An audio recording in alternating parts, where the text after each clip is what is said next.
Hey, what's up guys? Nagbabalik na naman si Dong Pipot.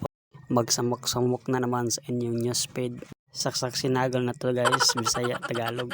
Ito guys, seryoso na to. Papakita ako ng tutorial step by step. Mid-feed pala ang gagawin natin ngayon guys. Nakita nyo kanina, inunahan ko ng 2 guard close, paikot. Halos lahat ng gupit ay ito ang unahin, 2 guard.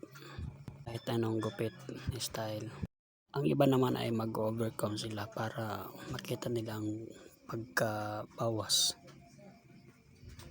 Ikalawang step ay gumamit ako ng zero open, zero guard open. Niglaro-laro ko yan guys, zero close at zero open.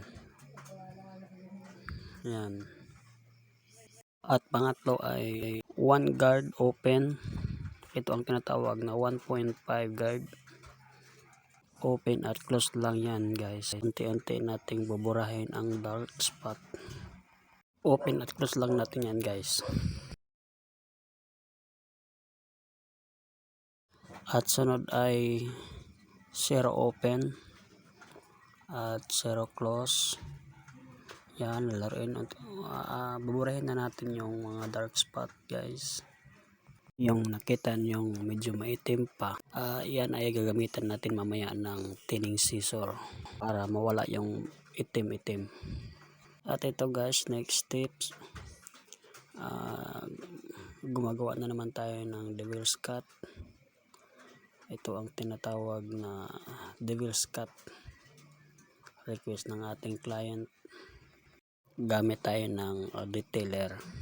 Yung sa kabila guys, hindi ko na pinakita para hindi na masyado mataas yung video natin.